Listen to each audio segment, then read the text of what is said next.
மதுரை கணக்காயனார் மகனார் நக்கீரர் பாடிய ஒரு அற்புதமான பாடல்.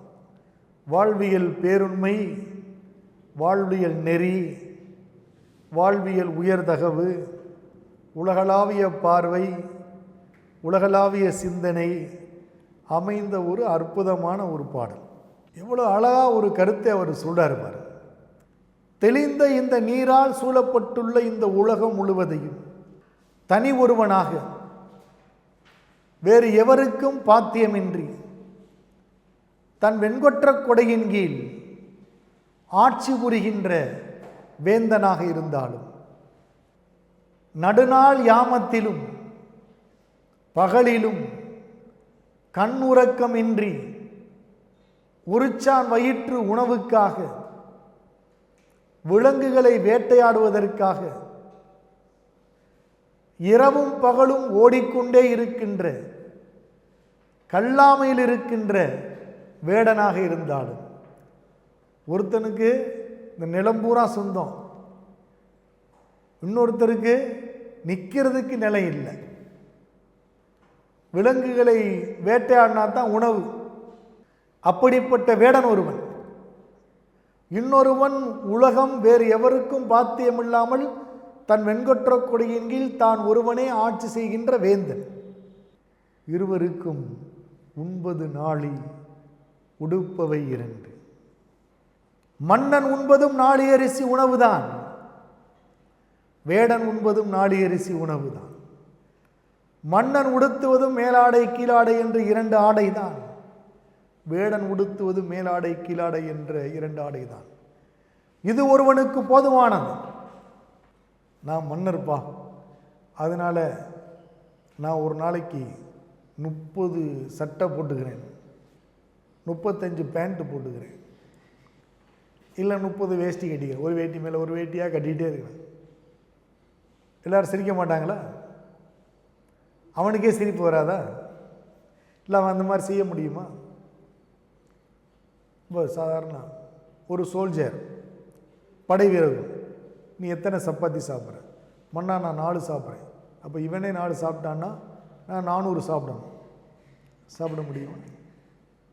4 அரிசி தான், மேலாடை கீழாடை என்று 2 ஆடை தான்.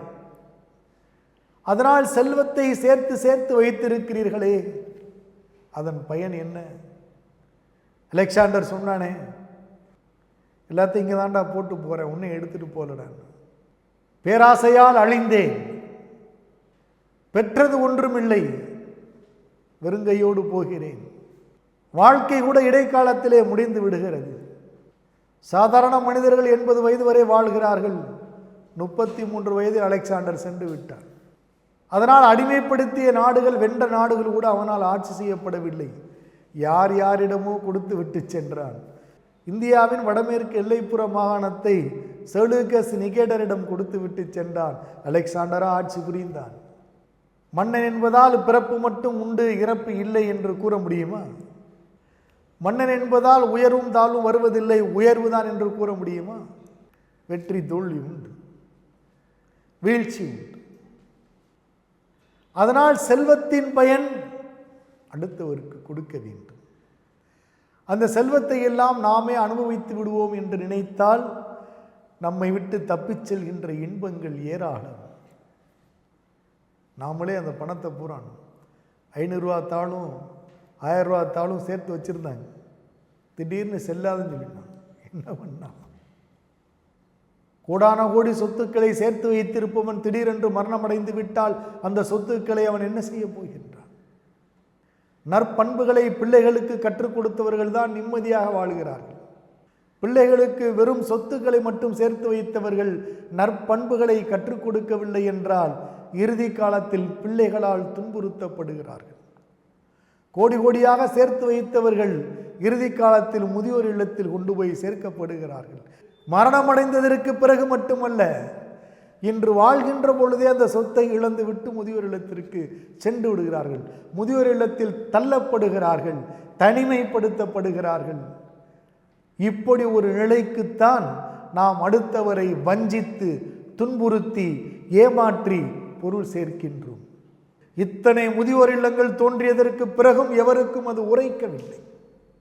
பிள்ளைகளுக்கு அறிவை கற்றுக் கொடுக்க வேண்டும், நற்பண்பை கற்றுக் கொடுக்க வேண்டும், ஈகையை கற்றுக் கொடுக்க வேண்டும், கருணையை கற்றுக் கொடுக்க வேண்டும், தமிழ் இலக்கியங்களை படிக்க வைக்க வேண்டும்.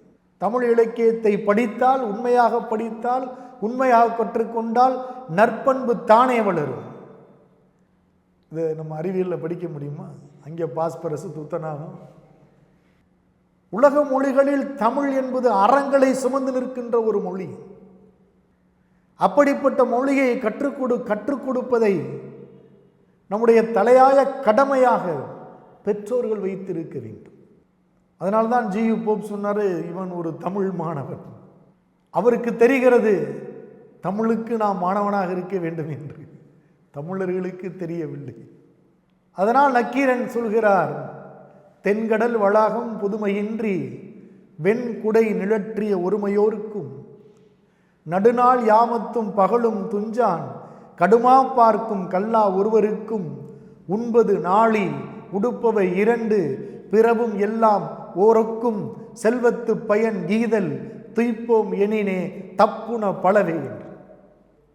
வேந்தனாக இருந்தால் என்ன, வேடனாக இருந்தால் என்ன, உண்பது நாளி உடுப்பவை இரண்டு, பிறப்பும் இறப்பும் ஒன்று, செல்வம் சேர்த்திருந்தால் பிறருக்கு கொடு, நீயே அனுபவிப்போம் என்று நினைத்தால் உன்னை விட்டு தப்பிச் செல்கின்ற இன்பங்கள் ஏராளம்.